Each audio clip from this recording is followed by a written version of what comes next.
Pada tanggal 25 Oktober 1945, pasukan Inggris India yang tergabung dalam pasukan Afne pimpinan Jenderal AWS Malabi mendarat di Surabaya. Tujuannya tak lain adalah membebaskan interniran sipil Belanda dan melucuti pasukan Jepang setelah Perang Dunia. Strategic roads are kept under constant fire by British and Indian troops who use mortars and small arms with good effect. Namun, rencana pasukan Inggris ini tidak berjalan mulus. Pasalnya, para pejuang enggan memberikan senjata rampasan mereka, sehingga ultimatum pun diluncurkan dan pertempuran yang berlangsung selama 3 hari pun juga tidak bisa terhindarkan.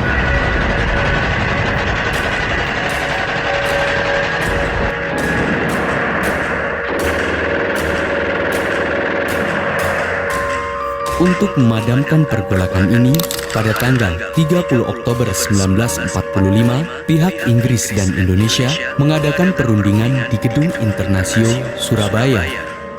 Namun, setelah selesainya perundingan, di luar Gedung Internasio terjadi insiden saling tembak-menembak antara pasukan Inggris dan Indonesia. Dan di saat itu juga, salah satu pemuda menembak Komandan Batalion 49 India, Brigadir Jenderal AWS Malabi, saat berada di dalam mobil.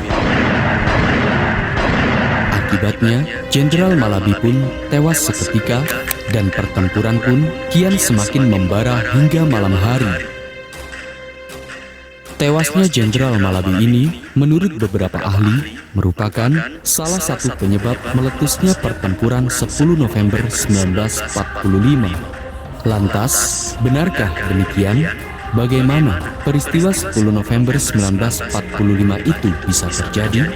Dan apakah pihak Indonesia menang dalam pertempuran 10 November 1945? Kita bangsa Indonesia yang ada di Surabaya ini akan menerima tantangan tentara Inggris itu.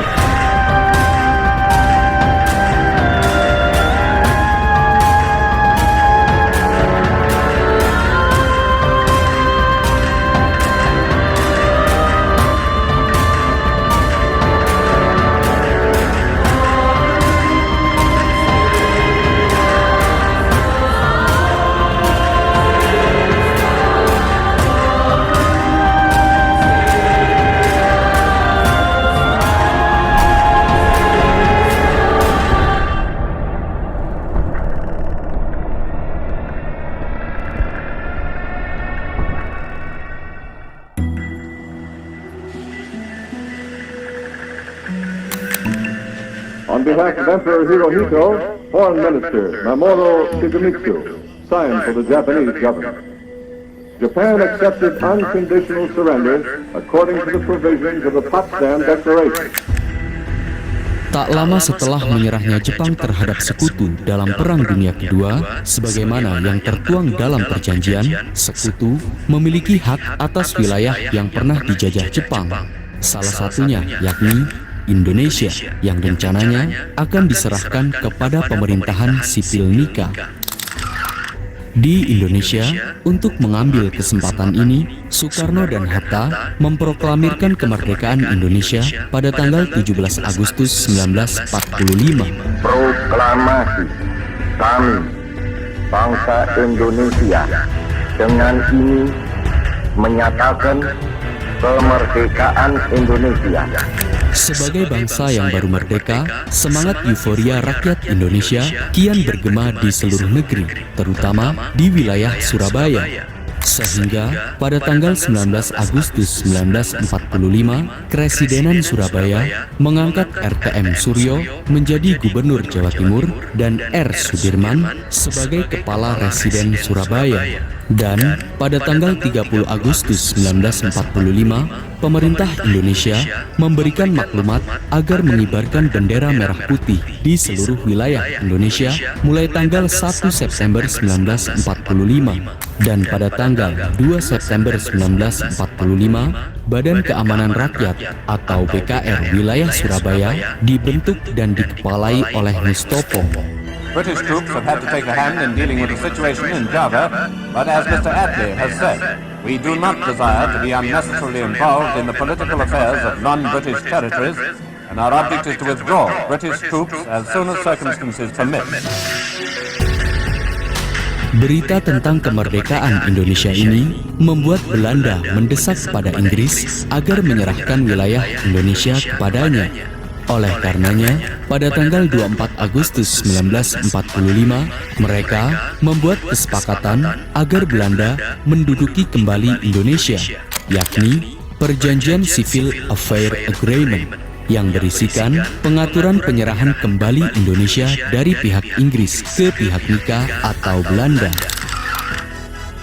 Untuk melancarkan rencananya ini, pasukan evakuasi tawanan perang atau Rapui memerintahkan pasukan Allied Force Netherlands East Indies atau AFNI agar berlabuh ke Indonesia. Di lain sisi, setelah mendengar adanya kesepakatan Civil Affair Agreement pada tanggal 18 September 1945 malam hari, orang-orang Belanda yang dipimpin Mr. Blockman mengibarkan bendera Belanda di atas markas Belanda, tepatnya di Hotel Yamato atau Hotel Oranye. Mendapati kejadian ini, para pemuda Surabaya kian marah besar pada Belanda karena dianggap telah mengkhianati kedaulatan Indonesia. Sehingga keesokan harinya, para pemuda Surabaya segera mengerumuni Hotel Yamato dan meminta kepada orang Belanda agar menurunkan benderanya. Namun, permintaan itu tak terindahkan. Alhasil, pertempuran pun tidak bisa terhindarkan, dan di kesempatan itu pula, sebagian pemuda menaiki Hotel Yamato dan segera merobek bendera Belanda yang berwarna merah putih biru itu dan menyisakan bagian merah dan putih saja yang akhirnya menjadi bendera merah putih. Tercatat, insiden Hotel Yamato ini merupakan salah satu keberanian para pemuda untuk mempertahankan kedaulatan Indonesia.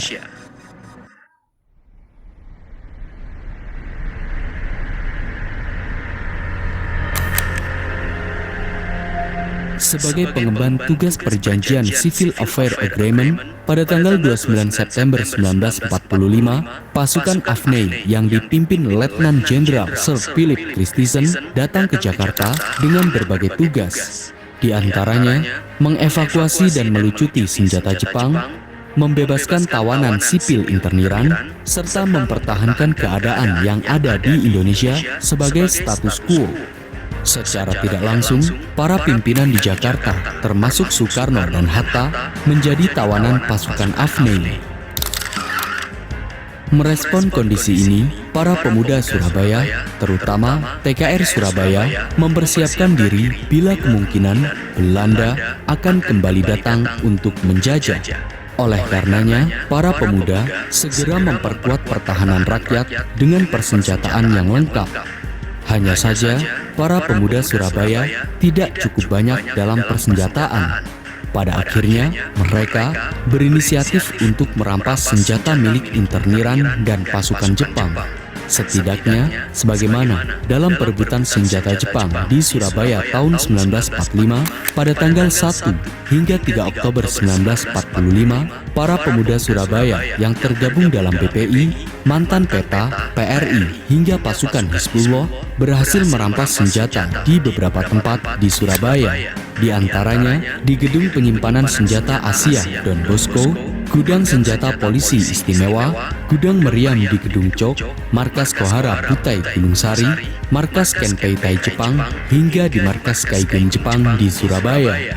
Alhasil, mereka berhasil merampas ribuan pucuk senjata, mortir, granat, artileri, meriam, hingga beberapa tank. Selain itu, dengan bantuan pimpinan TKR Mustopo, para pemuda TKR juga berhasil merampas transmitter radio milik Jepang. Alat inilah yang kemudian dimanfaatkan pimpinan Barisan Pemberontak Indonesia atau BPI Bung Tomo untuk menyiarkan orasinya tentang perlawanan terhadap penjajah. Lebih dari itu, untuk membangkitkan semangat para pemuda dan menggalang massa umat Islam, pada tanggal 22 Oktober 1945, Rois Akbar Nahdlatul Ulama atau NU, Kiai Haji Hashim Asy'ari merumuskan satu fatwa tentang perang dan membela tanah air, yakni resolusi jihad. Oleh karenanya, semangat para pemuda Surabaya kian membara. Terlebih para santri, ulama, dan pemuda luar Surabaya yang datang ke Surabaya untuk menghalangi militer Nika yang saat itu ingin kembali menduduki Surabaya. Di lain sisi, ribuan interniran dan pasukan Jepang nasibnya tidak menentu. Pasalnya, mereka kala itu sudah tidak mempunyai persenjataan dan perlengkapan perang karena sudah dirampas oleh pemuda Surabaya. Oleh karenanya, pasukan evakuasi perang sekutu Rapui memerintahkan Brigade 49 India yang menjadi bagian dari Afnei mendarat di Surabaya untuk mengevakuasi para interniran dan melucuti tentara Jepang. Lebih dari itu, mereka juga bertujuan untuk kembali merampas senjata para pemuda Surabaya.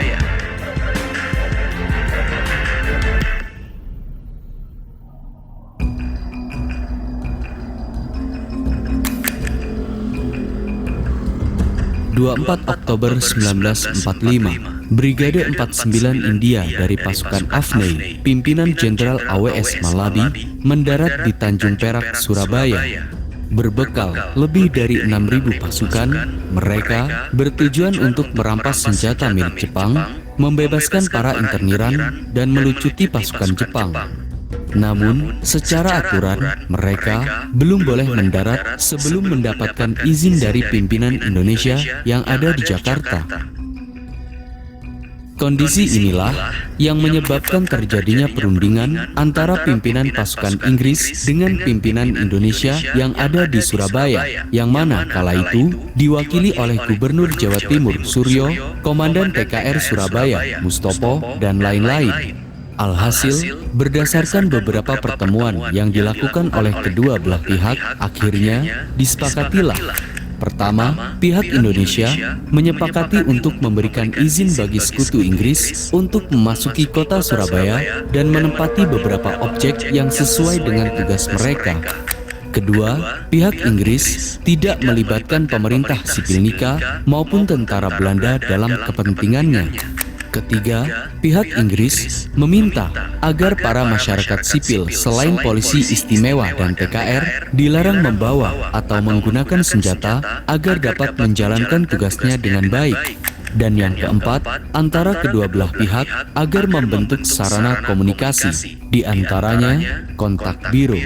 Strategic roads are kept under constant fire by British and Indian troops, who use mortars and small arms with good effect. On the city outskirts, British tanks add their weight to the bombardment of strong points. The targets are located as the methodical clearing up goes ahead. Namun, pihak Inggris melanggar perjanjian itu. Pasalnya, mereka menduduki tempat penting di luar kesepakatan, di antaranya kantor pos besar, gedung BPM, pusat otomobil, pusat kereta api, hingga gedung Internasio. Bahkan, pihak Inggris juga menangkap beberapa tokoh pemuda yang ada di Surabaya. Selain itu, pada tanggal 26 Oktober 1945, malam hari, salah satu peleton dari Field Security Section menyerbu penjara Kalisosok untuk membebaskan Kapten Hayer dan para tawanan Belanda yang berada di kompleks Wonokitri. Bahkan, pesawat Dakota milik Inggris terbang ke Surabaya dengan menyebarkan kertas yang berisi ultimatum Inggris. Surat yang telah ditandatangani Mayor Jenderal Houghton ini berisi ultimatum bagi para pasukan Indonesia untuk menyerah kepada pihak sekutu dalam waktu 48 jam.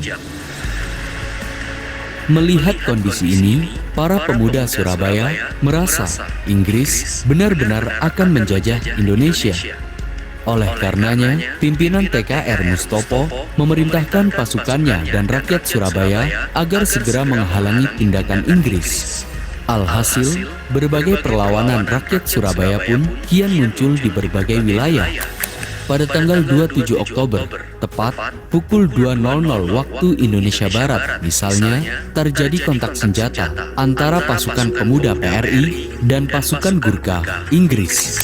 Dan pada tanggal 28 hingga tanggal 29 Oktober 1945, pemuda TKR dan rakyat Surabaya menyerbu tempat-tempat vital di Surabaya yang dikuasai pasukan Inggris India. Tercatat, pertempuran selama 3 hari ini mengakibatkan kurang lebih 6.000 rakyat Indonesia meninggal dunia, luka-luka, dan hilang. Sedangkan pihak Inggris hanya 374 pasukan yang tewas.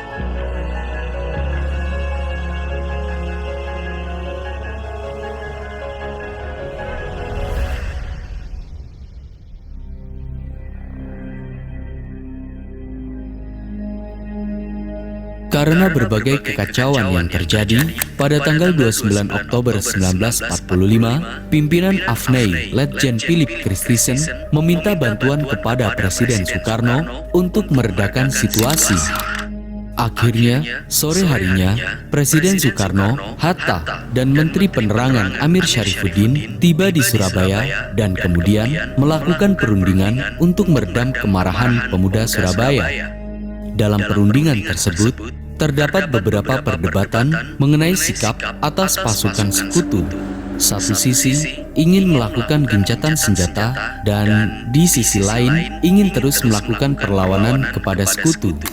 Dan setelah Presiden Soekarno melakukan pertemuan dengan Malabi, akhirnya kesepakatan gencatan senjata pun tercapai.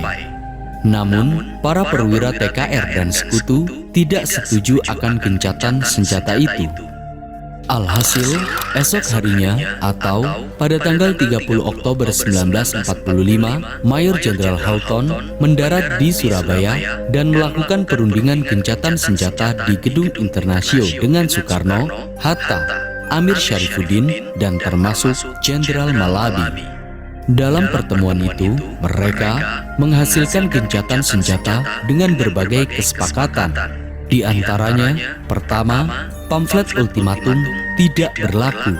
Kedua, tentara TKR diakui oleh sekutu. Ketiga, seluruh kota Surabaya, kecuali wilayah interniran, tidak dijaga lagi oleh sekutu. Dan yang keempat, dibentuk biro kontak antara kedua belah pihak.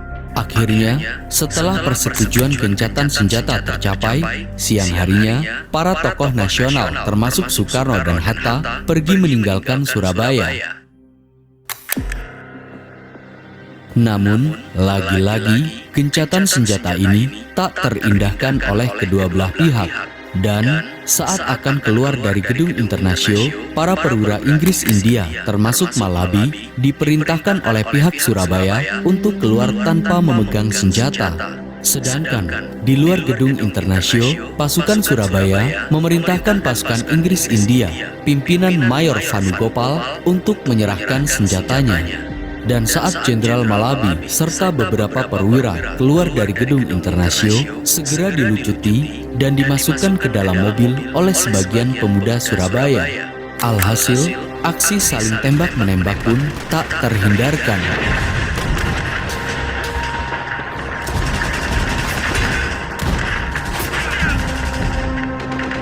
Ironisnya, di tengah insiden konfrontasi ini, salah seorang pemuda menembak Jenderal Malabi dengan 4 kali tembakan. Seketika itu, Jenderal Malabi pun tewas. Dan oleh karenanya, perwira di samping Malabi melemparkan bom granat tangan ke sekitar pasukan Surabaya. Dan pertempuran pun semakin tak terkendali. Seiring berjalannya waktu, setelah Bung Tomo lewat siaran radionya yang berorasi untuk menghentikan pertempuran, akhirnya pertempuran pun terhenti.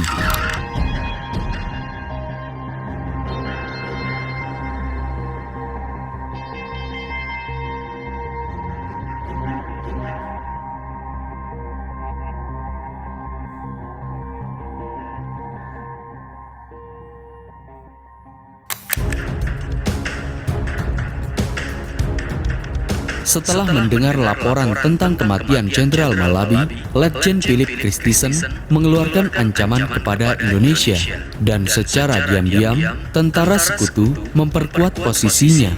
Pada tanggal 1 November 1945 misalnya, Laksamana Muda Peterson dengan kapal perang HMS Sussex, kapal Karen dan Cavalier tiba di Surabaya dengan kekuatan 15.000 pasukan. Dan pada tanggal 3 November 1945, Mayor Jenderal Mansur, Panglima Divisi Kelima Infanteri India, tiba di Surabaya dengan membawa pasukan Divisi 5 Inggris yang berkekuatan 24.000 tentara dan juga diperkuat oleh sisa Brigade 49 pasukan Malabi. Selain itu, Letjen Sir Philip Christison melengkapi pasukan Inggris dengan membawa pesawat tempur Thunderbolt, Mosquito, dan tank Sherman yang merupakan persenjataan tercanggih saat itu.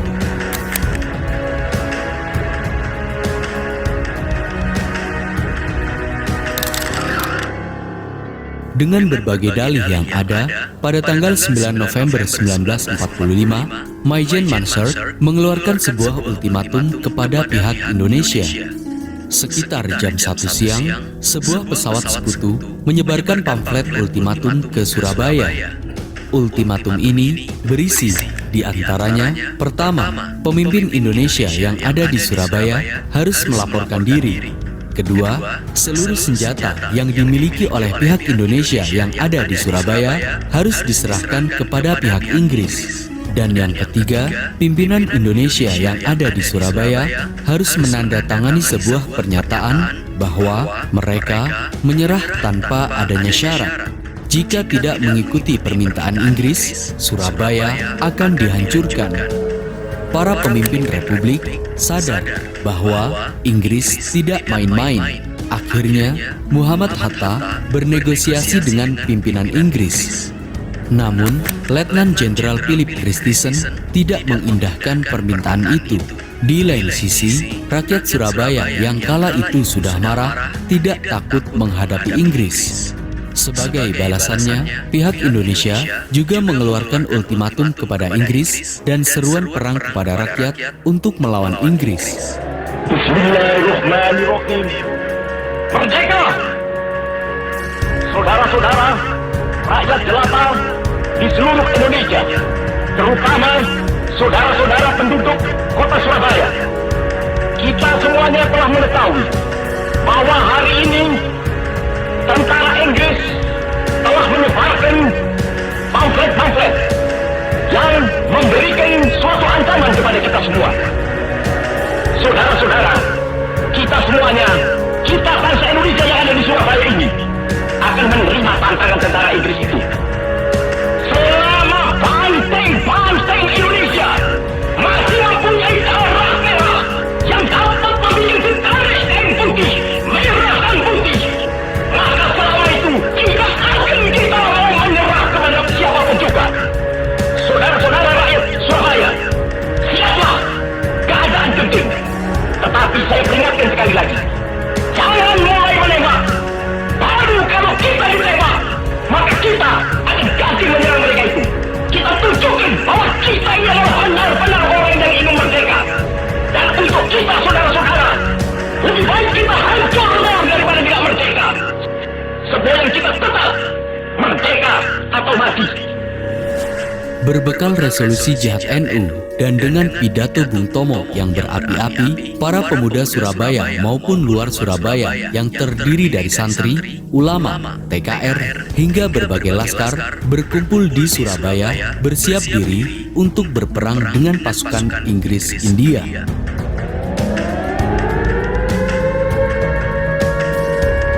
November 1945, setelah habisnya waktu ultimatum, sekitar pukul 6.00 waktu Indonesia Barat pagi hari, Inggris mulai menggempur Surabaya dari darat, laut, dan udara. Alhasil, pengeboman secara brutal di hari pertama ini telah menimbulkan korban yang sangat besar. Berbagai bagian kota Surabaya dibombardir dan ditembak dengan meriam dari laut dan darat.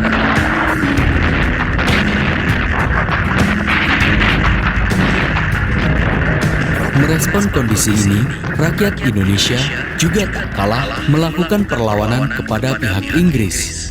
Sebagaimana dalam pertempuran Surabaya November 1945 karya Des Alwi, perlawanan rakyat Indonesia berlangsung dalam 2 tahap. Pertama, pengorbanan diri secara fanatik dengan orang-orang yang hanya bersenjatakan pisau belati dan bambu runcing menyerang tank Sherman. Selain itu, rakyat Surabaya berhasil menembak jatuh pesawat tempur Inggris. Pengorbanan fanatik dan terlibatnya penduduk dalam pertempuran ini mengakibatkan ribuan penduduk sipil menjadi korban, baik meninggal dunia maupun luka-luka. Sedangkan dalam serangan tahapan kedua, perlawanan rakyat Indonesia kian efektif dan terorganisir.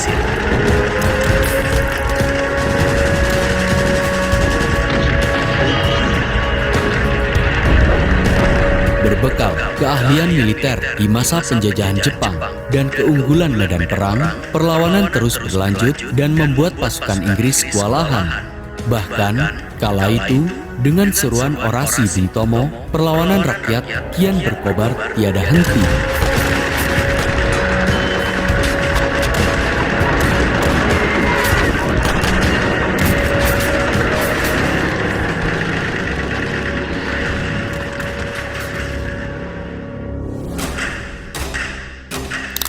The Chinese population is in a pathetic plight.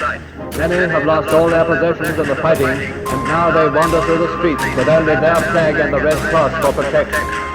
Java is seeing once again the tragedy of war.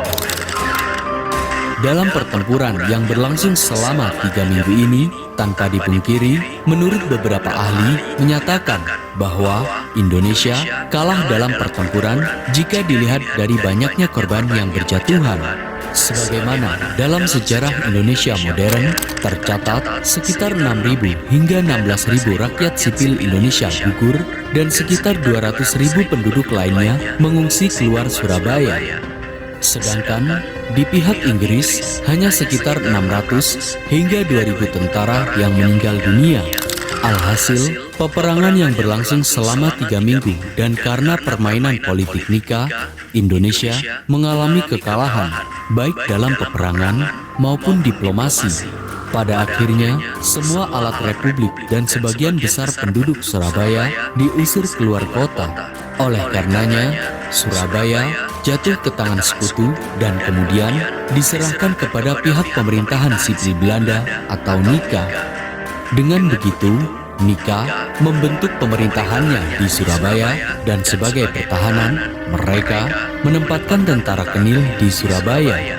Tercatat, kota Surabayalah yang pertama kali berhasil diduduki oleh Nika.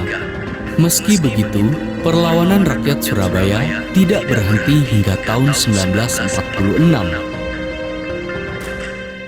Pertempuran Surabaya 10 November 1945 memang berakhir dengan kekalahan di pihak Indonesia. Akan tetapi, perang besar antara Indonesia dan sekutu ini membuktikan bahwa rakyat Indonesia rela berkorban demi mempertahankan kemerdekaan Indonesia meskipun harus dibayar dengan nyawa.